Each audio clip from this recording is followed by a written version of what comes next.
Hello, 369ers. I'm a little late this week getting up your class recording. Sorry, a lot of correction. The reading on this movie is really important.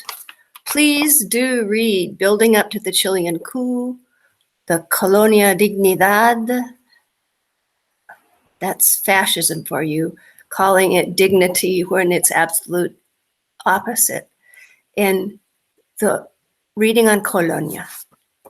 Please read them twice. As a matter of fact, when you read them, don't be in a hurry because you just can't absorb it that fast. Slow down, read it carefully because it's going to help you a lot in your writing.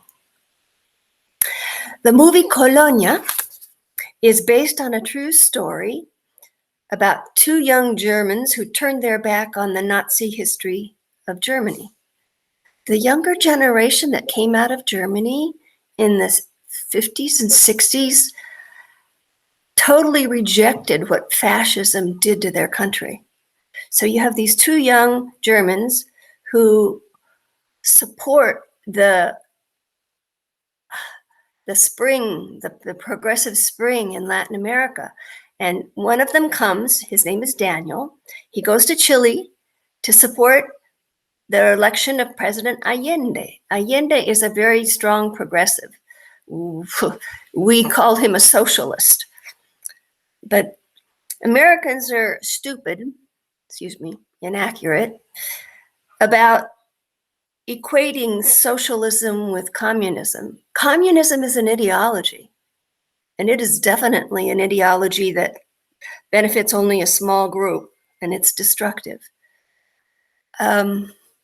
Socialism is not an ideology. It's just an economic policy.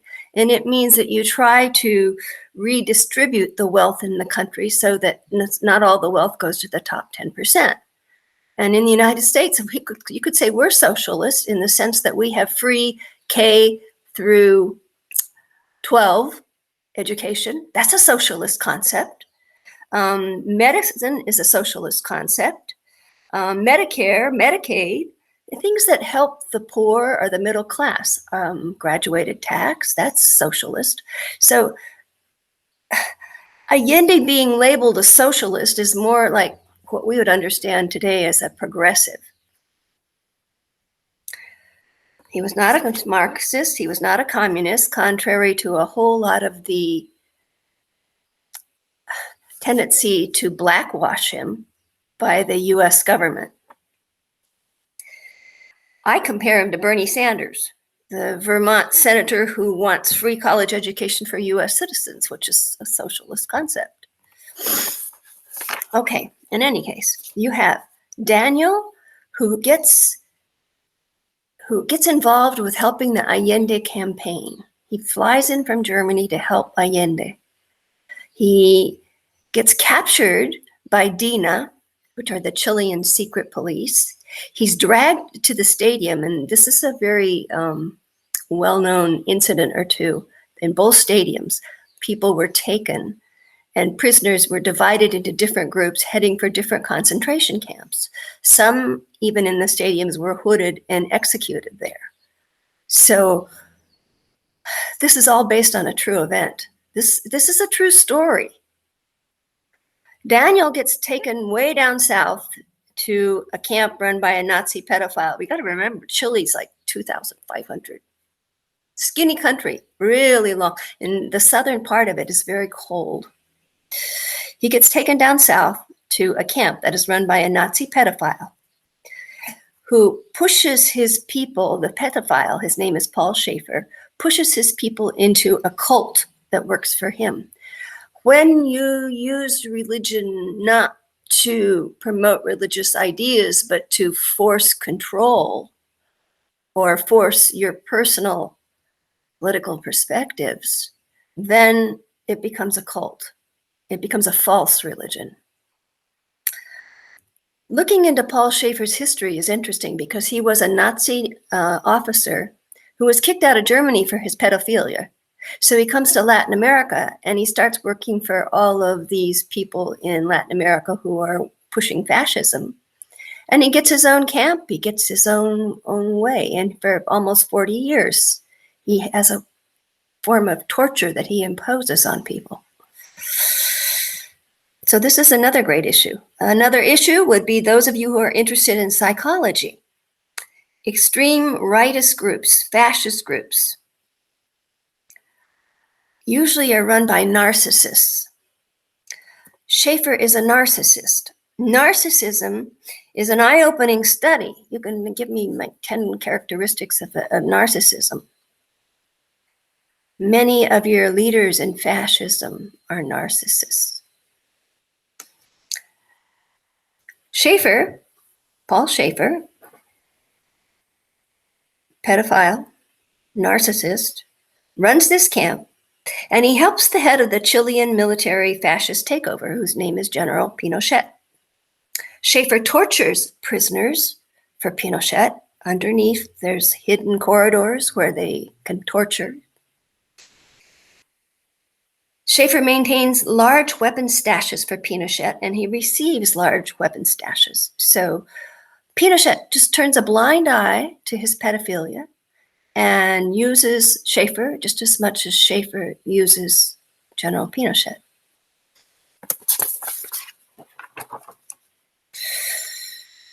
Why Chile? Well, the American corporations were very heavily invested in Chile. A lot of our American investment dollars were locked up in the mining there. Chile was more prosperous than the other countries. Chile had fantastic resources. The smallest, though I beg your pardon, the largest source of copper comes from Chile, absolutely necessary for the electronic field that we were beginning to develop. IT&T, International Telephone and Telegraph, which today is AT&T, had access to the mining of these minerals by running all the telecommunications and the phone system in Chile.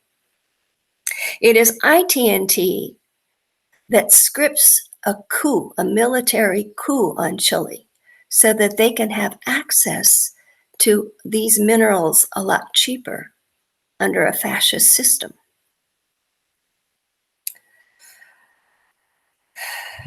Heavily involved in this movie are the CIA, which caused a whole lot of strikes to scare the Chilean people. There were two basic reasons for this. Track one was that they wanted to scare the people against Allende. Track two was the military coup. And heavily involved are the CIA, IT&T, Nixon, and Kissinger. And you got to remember, Kissinger, who was Secretary of State at the time, was a very conservative person from German background. So he is very rightist and corporatist. All of this made Chile one of the ugliest stories of fascist takeover. Be careful when you research. Our US military in background lots of times try to whitewash things, and they spread lies. At least according to the Chilean people, they spread lies. For example, our sources will say that Allende committed suicide. He did not. He was shot by the military in a series of a rite, that's a ritual. Each officer, as they go out the door, put one bullet into Allende's body. And that was photographed by the Mercure, which is the paper. So there is proof that he was assassinated. He was not suicided. American history wants to always say that he suicided because we do not want to carry that responsibility. Enjoy the movie.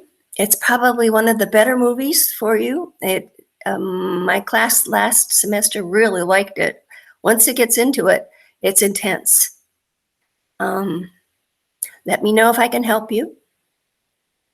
Fascism, Paul Schaefer, his pedophilia, the narcissism. These are the issues, or how Pinochet and Paul Schaefer worked together,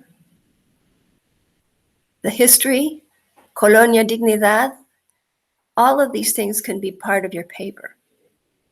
But please do the reading carefully because it'll help you. That's it.